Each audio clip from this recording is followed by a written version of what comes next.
اعوذ باللہ من الشیطان الرجیم بسم اللہ الرحمن الرحیم الحمدللہ رب العالمین الصلاۃ والسلام علی سید المرسلین محمد وعلی آلہ وصحبہ اجمعین۔ معزز سامعین کرام، السلام علیکم ورحمۃ اللہ وبرکاتہ۔ آج کی نورانی بات میں آپ تمام کا خیر مقدم کرتا ہوں، اور آج کی نورانی بات میں 11 ربیع الثانی کی اہمیت اور فضیلت کے متعلق چند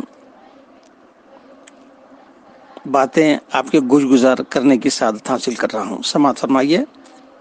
اور دوسروں تک اسے پہنچانے کی کوشش کریں، یہ ثواب جاریہ ہوگا اور لوگ حقیقت سے آشنا ہوں گے۔ آپ کا پرچم ہرا پیران پیر، آپ کا پرچم ہرا پیران پیر، میرے گھر پر ہے صدا پیران پیر، میرے گھر پر ہے صدا پیران پیر، جتنے بھی ہیں نام لیوا آپ کے، جتنے بھی ہیں نام لیوا آپ کے، ہو کرم ان پر صدا پیران پیر، ہو کرم ان پر صدا پیران پیر، جان جاتے ہیں مجھے سب دیکھ کر، جان جاتے ہیں مجھے سب دیکھ کر، آپ کے در کا گدا پیران پیر، آپ کے در کا گدا پیران پیر، تاجی شرفی قادری بھی آپ پر،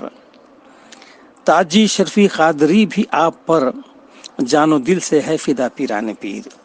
جان و دل سے ہے فدا پیران پیر۔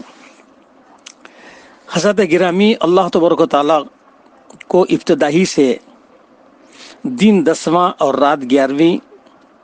محبوب اور مرغوب رہی ہے، چنانچہ اللہ تعالیٰ نے اپنے نبیوں اور رسولوں اور ولیوں کو آزمانے اور پھر اعلیٰ مراتب پر فائز کرنے کے لیے اکثر یہی تاریخ منتخب فرمائی ہے۔ چند مثالیں آپ کے گوش گزار کروں۔ اسی 10 تاریخ کو سیدنا آدم علیہ السلام کی توبہ قبول ہوئی، اور 10 تاریخ تھی کہ نوح علیہ السلام کی کشتی جودی پہاڑ پر ٹھہری۔ حضرت سیدنا ابراہیم علیہ السلام کے لیے آتش نمرود گلزار ہوئی، حضرت یوسف علیہ السلام نے کنویں سے نجات پائی، حضرت یعقوب علیہ السلام کی آنکھوں میں روشنی واپس آئی، حضرت موسیٰ علیہ السلام نے جادوگروں کو شکست دی اور دریائے نیل میں فرعون کو لشکر کو غرق کر دیا، حضرت یونس علیہ السلام نے مچھلی کے بطن سے نجات پائی، اور حضرت ایوب علیہ السلام نے اپنے طویل مرض سے شفا پائی۔ حضرت سیدنا ابراہیم علیہ السلام نے اپنے رب کے حضور اپنے لخت جگر حضرت سیدنا اسماعیل علیہ السلام کی قربانی پیش کی، اور اللہ تعالیٰ کے محبوب حضور نبی کریم صلی اللہ علیہ وسلم کے نواسے شہزاد رسول حضرت سیدنا امام حسین علیہ السلام نے اپنی جان عزیز کے ساتھ اپنے عزیز و قریب کی جانوں کا نذرانہ اسی 10 تاریخ کو رب تبارک و تعالیٰ کی بارگاہ میں پیش فرمائی۔ اسی تاریخ کی اہمیت کے سبب حضرت سیدنا شیخ عبدالقادر جیلانی رضی اللہ تعالیٰ عنہ آقائے دو جہاں صلی اللہ تعالی علیہ وسلم کا ختم شریف ہر ماہ اسی تاریخ کو دلواتے تھے، یعنی دن 10واں ہوتا تھا اور شب 11ویں ہوتی تھی۔ وصال حق حاصل کرنے کے بعد یہی 11 تاریخ آپ کے عرس مقدس کی تاریخ کے لیے مخصوص ہو گئی۔ حضرت علامہ یافعی قادری رحمۃ اللہ علیہ تحریر فرماتے ہیں کہ 11ویں کی اصل یہ تھی کہ حضور غوث سمدانی محبوب سبحانی حضور غوث پاک رضی اللہ تعالیٰ عنہ حضور نبی کریم صلی اللہ تعالی علیہ وسلم کے 40ویں کا ختم شریف ہمیشہ 11 ماہ ربیع الاخر کو کیا کرتے تھے، اور وہ نیاز اتنی مقبول و مرغوب ہوئی کہ اس کے بعد آپ ہر ماہ کی 11 تاریخ کو حضور نبی کریم صلی اللہ علیہ وسلم کا ختم شریف دلانے لگے۔ آخر رفتہ رفتہ نیاز خود حضور غوث پاک کی 11ویں شریف مشہور ہو گئی۔ آج کل لوگ عرس مبارک بھی 11 تاریخ کو کرتے ہیں، حالانکہ حضور غوث پاک کی وصال کی تاریخ 17 ربیع الاخر ہے۔ حضور غوث پاک رضی اللہ تعالیٰ عنہ جس ذوق و شوق سے حضور نبی کریم صلی اللہ علیہ وسلم کا عرس مقدس ہر ماہ کی 11 تاریخ کو منعقد فرماتے تھے۔ اللہ تبارک و تعالیٰ نے اسے ایسا قبول عام عطا فرمایا کہ آپ کے وصال کے بعد خود آپ کی فاتحہ کے لیے بھی ہر ماہ کی 11 تاریخ مقبول ہو گئی۔ چنانچہ دیگر مشائخ کا عرس تو سال کے آخر میں ہوتا ہے، لیکن حضور غوث العظم رضی اللہ تعالیٰ عنہ کی یہ امتیازی شان ہے کہ بزرگان دین نے آپ کے عرس مبارک ہر مہینے کی 11 تاریخ کو مقرر فرمایا ہے۔ چنانچہ علامہ محقق حضرت شیخ عبدالحق محدث دہلوی رحمۃ اللہ علیہ، جو اس زمانے کے علماء میں قرآن و حدیث کی زیادہ سمجھ رکھتے تھے، تحریر فرماتے ہیں کہ ہم نے اپنے سردار امام عارف کامل شیخ عبدالوہاب قاضی متقی قدس العزیز کو حضور غوث العظم رضی اللہ تعالیٰ عنہ کو یوم عرس یعنی 11ویں شریف کی محافظت پر پابندی فرماتے ہوئے دیکھا۔ علاوہ ازیں ہمارے شہروں میں ہمارے دیگر مشائخ کے نزدیک بھی 11ویں شریف بہت مشہور اور متعارف ہے۔ حضور سرکار سیدنا غوث پاک رضی اللہ تعالیٰ عنہ کی 11ویں شریف کی مبارک تقریب صرف ہندوستان پاکستان ہی میں مروج نہیں ہے، بلکہ اس کا اہتمام عرصے دراز سے بزرگان عرب و عجم کرتے آئے ہیں، جس کی شہادت ہندوستان میں سب سے پہلے علم حدیث کی اشاعت کرنے والے محدث حضرت شیخ عبدالحق محدث دہلوی رحمۃ اللہ علیہ دیتے ہیں۔ آپ فرماتے ہیں کہ بے شک ہمارے ملک یعنی ہندوستان میں آج کل عرس پاک غوث اعظم 11ویں شریف کی تاریخ مشہور ہے، اور یہی تاریخ آپ کی اولاد اور مشائخ میں بھی متعارف ہے۔ حضرت امام عبدالوہاب متقی مکی رحمۃ اللہ علیہ اسی تاریخ کو 11ویں شریف کا اہتمام کیا کرتے تھے، اور ان کے مشائخ بھی اسی تاریخ کو فاتحہ کا اہتمام کیا کرتے تھے۔ اسی طرح حضرت شاہ عبدالحق محدث دہلوی رحمۃ اللہ علیہ، جو کل علماء ہند و پاک کے حدیث پاک کے استاد ہیں، 11ویں شریف سرکاری طور پر منائے جانے کا ثبوت اس طرح پیش فرماتے ہیں کہ حضور غوث پاک رضی اللہ تعالیٰ عنہ کے روضے مبارک پر 11ویں تاریخ کو بادشاہ اور شہر کے اکابر وغیرہ جمع ہوتے، نماز عصر کے بعد مغرب تک قرآن پاک کی تلاوت ہوتی، اور حضور غوث پاک رضی اللہ تعالیٰ عنہ کی شان میں قصائد اور مناقب پیش کیے جاتے۔ مغرب کے بعد سجادہ نشین درمیان میں تشریف فرما ہوتے، اور ان کے آس پاس مریدین حلقہ بنا لیتے اور ذکر جہری شروع ہوتا۔ اسی حالت میں بعض پر وجدانی کیفیت طاری ہوتی۔ اس کے بعد طعام شیرنی جو نیاز تیار ہوتی تقسیم کی جاتی، اور نماز عشاء پڑھ کر لوگ سب رخصت ہو جایا کرتے تھے۔ اسی طرح اورنگزیب عالمگیر کے محترم استاد ملا جیون نے بھی،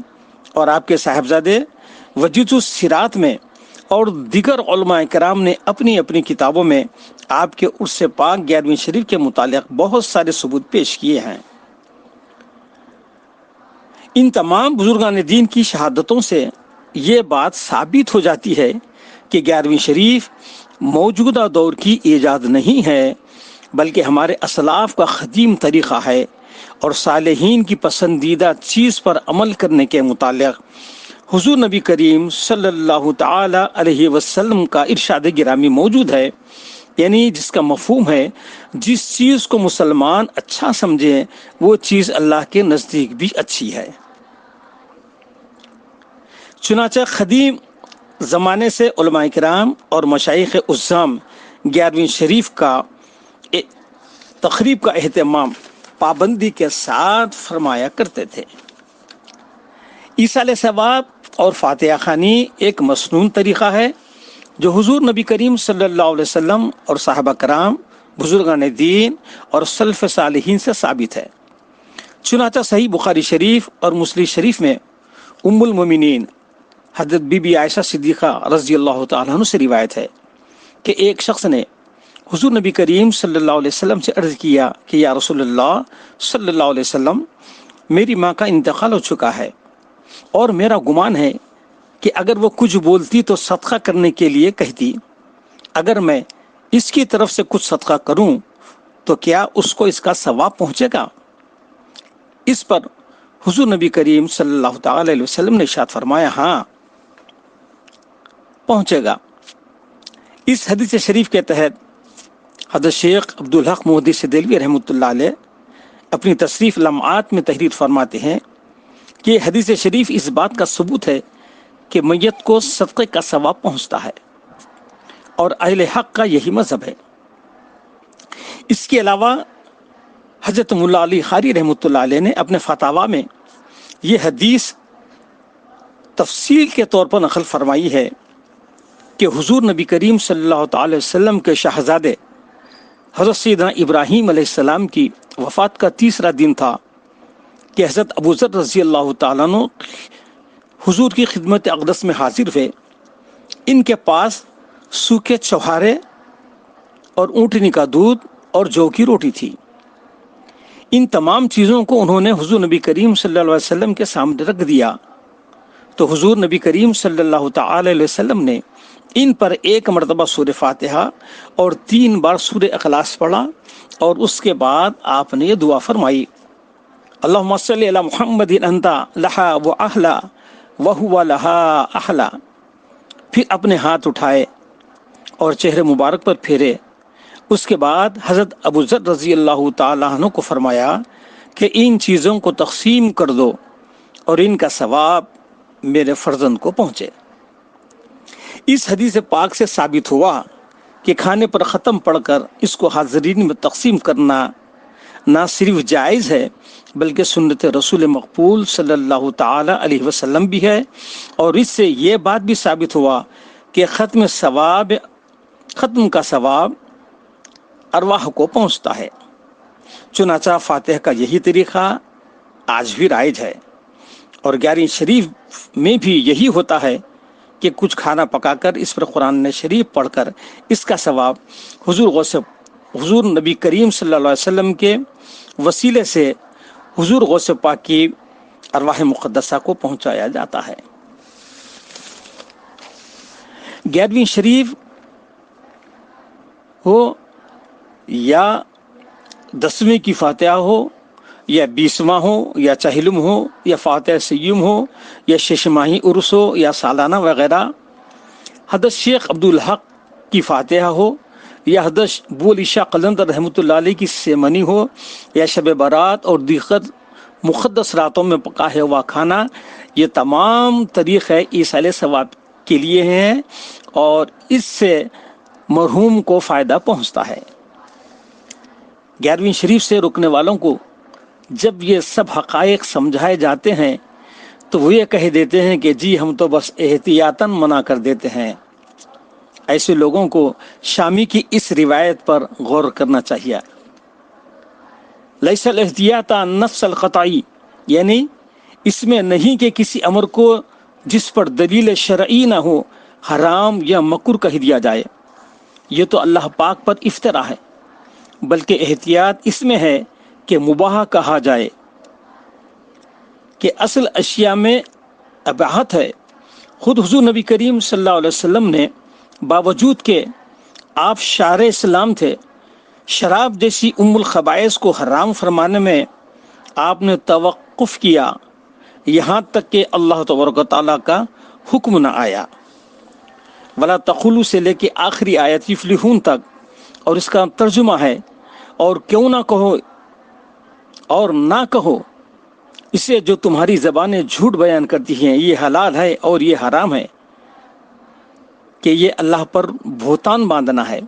بے شک جو اللہ پر جھوٹ باندھے اس کا بھلا نہ ہوگا۔ جس طرح آج کل بعض لوگ اپنی طرف سے حلال چیزوں کو حرام بتا دیتے ہیں، زمانے جاہلیت میں بھی اس طرح کے بعض لوگ اپنی طرف سے بعض چیزوں کو حرام اور بعض چیزوں کو حلال کیا کرتے تھے اور اس کی نسبت اللہ پاک کی طرف کر دیا کرتے تھے۔ ان کے اس فعل کی ممانعت پر یہ مذکورہ آیت کریمہ نازل ہوئی۔ اس سے یہ بات صاف ظاہر ہو گئی اور یہ نتیجہ نکلا کہ قرآن و حدیث میں جس چیز کی برائی بھلائی ثابت ہو وہ بری اور بھلی ہے، اور جس کی نسبت کچھ ثبوت نہ ہو وہ ہمارے لیے معاف، جائز اور مباح ہے۔ اس کو بغیر کسی دلیل کے حرام، گناہ اور بدعت کہنا شریعت مطہرہ پر افتراء اور بہتان عظیم ہے۔ مخالفین 11ویں شریف کو عبرت کے لیے بس اتنا ہی کافی ہے۔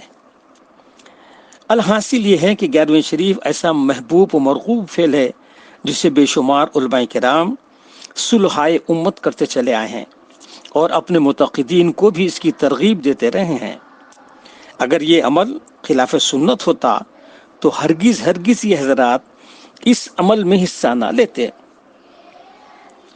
مزید یہ کہ جن جلیل القدر علماء کرام اور عظیم المرتبت صوفیاء عظام نے اس پر عمل کیا ہے، ان کے علم و فضل پر کسی کو کلام نہیں۔ اگر آج کوئی شخص کتنا ہی عالم و فاضل ہو جائے، وہ ان کے شاگردوں میں بھی شامل نہیں ہو سکتا، تو کیا وہ حضرات قرآن و سنت سے بے بہرا تھے؟ نہیں، ہرگز نہیں، بلکہ ان کے سینے اللہ تعالیٰ کی معرفت اور نور ایمان سے روشن تھے، اور وہ حضرات جید عالم بھی تھے اور پورے عامل بھی تھے۔ چنانچہ 11ویں شریف جیسے محبوب عمل کو ہمیں انہی بزرگوں کی پیروی میں کرنا چاہیے۔ آئیے اب آپ کی خدمت میں ایک خواب پیش کرے چلا ہوں، غور سے سماعت فرمائیے۔ حضرت شاہ ولی اللہ مودودی سے دہلوی رحمۃ اللہ علیہ تحریر فرماتے ہیں کہ حضرت مظہر جانانہ رحمۃ اللہ علیہ نے فرمایا، میں نے خواب دیکھا کہ ایک وسیع چبوترا تھا جس پر بہت سارے اولیاء اللہ حلقہ بنائے مراقبے مشغول تھے، اور ان کے درمیان حضرت خواجہ نقشبند رحمۃ اللہ علیہ دو زانوں بیٹھے تھے، اور حضرت جنید بغدادی رحمۃ اللہ علیہ تکیہ لگائے تشریف فرما تھے۔ آپ کی ذات میں ما سوا اللہ سے بے نیازی اور فنا فی اللہ کی کیفیات جلوہ گر تھی۔ پھر یہ سب حضرات اچانک اٹھ کھڑے ہوئے اور ایک سمت کو چل دیے۔ میں نے دریافت کیا کہ یہ کیا ماجرا ہے، تو ان میں سے کسی نے بتایا کہ امیر المومنین باب العلم مولائے کائنات سیدنا علی کرم اللہ وجہ الکریم رضی اللہ تعالی عنہ کے استقبال کے لیے جا رہے ہیں۔ چنانچہ کچھ ہی دیر میں مولائے کائنات کی تشریف آوری ہوئی۔ آپ کے ساتھ ایک گلیم پوش بزرگ ننگے سر اور ننگے پاؤں تھے، جن کے بال الجھے ہوئے تھے۔ حضرت مولائے کائنات نے ان کا ہاتھ نہایت عزت و احترام سے اپنے ہاتھ میں تھام رکھا تھا۔ میں نے پوچھا کہ آخر یہ کون ہے کہ جن کے ہاتھ مولائے کائنات کے ہاتھ میں ہے؟ جواب ملا کہ یہ خیر التابعین حضرت سیدنا اویس قرنی رضی اللہ تعالیٰ عنہ ہے۔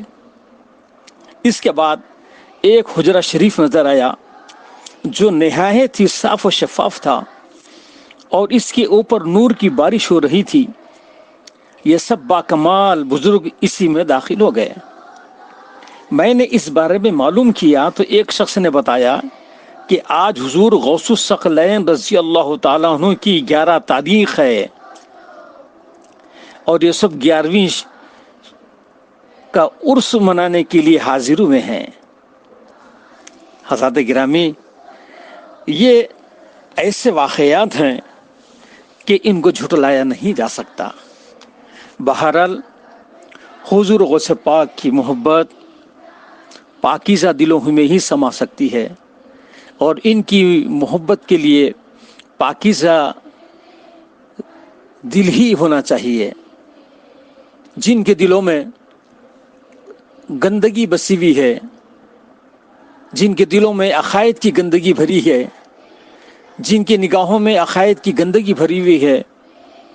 ان کو بہت سارے اعتراضات کے ان کو موقع ملتے ہیں۔ دراصل بات یہی ہے کہ یہ ہمارے بزرگان دین کا شعار رہا ہے کہ حضور غوث پاک رضی اللہ تعالیٰ عنہ سے بے انتہا محبت رکھتے ہیں اور آپ کے نالین مبارک کی خاک کو اپنے سر کا تاج سمجھتے ہیں۔ زبدۃ العارفین حضرت سید شاہ شرف الدین یحییٰ منیری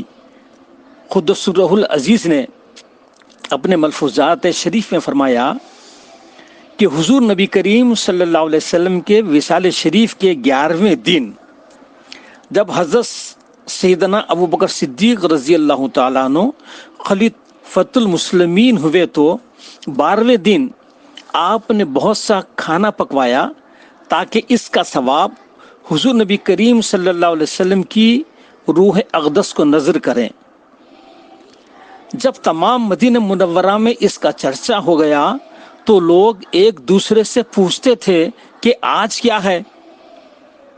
جن کو معلوم ہوتا تھا وہ بتا دیتے کہ یوم عرس رسول اللہ صلی اللہ علیہ وسلم، یعنی آج کا دن حضور نبی کریم صلی اللہ تعالی علیہ وسلم کا اس سے مبارک ہے۔ حضرات گرامی، یہ چند باتیں تھی 11 تاریخ کے تعلق سے میں آپ حضرات کے گوش گزار کرنے کی سعادت حاصل کیا ہوں، اور دعا کرتا ہوں کہ اللہ تبارک و تعالی اپنی بارگاہ میں، آقا کائنات صلی اللہ علیہ وسلم کی بارگاہ میں، اہل بیت کی بارگاہ میں، اور بالخصوص محبوب سبحانی معشوق ربانی غوث سمدانی شیخ الکل حضرت شیخ عبدالجیلانی رضی اللہ تعالیٰ عنہ کی بارگاہ میں اس کو قبول فرمائے، اور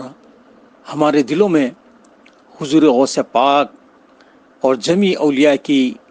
محبت سے ہمارے سینوں کو منور فرما دیں۔ انہی کی محبت میں ہم اس دنیا میں رہیں اور انہی کی محبت میں ہم دنیا سے رخصت ہوں۔ اللہ تبارک و تعالی ہمیشہ آقا کائنات صلی اللہ تعالی وسلم، اہل بیت پاک اور اولیاء کرام کا ہم کو وفادار بنا، اور انہی کی وفاداری میں ہم اس دنیا سے رخصت ہوں، اور قیامت کے دن کل انہی کے زیر سایہ اللہ تبارک و تعالی ہمیں رکھے۔ آمین ثم آمین۔ السلام علیکم ورحمۃ اللہ وبرکاتہ۔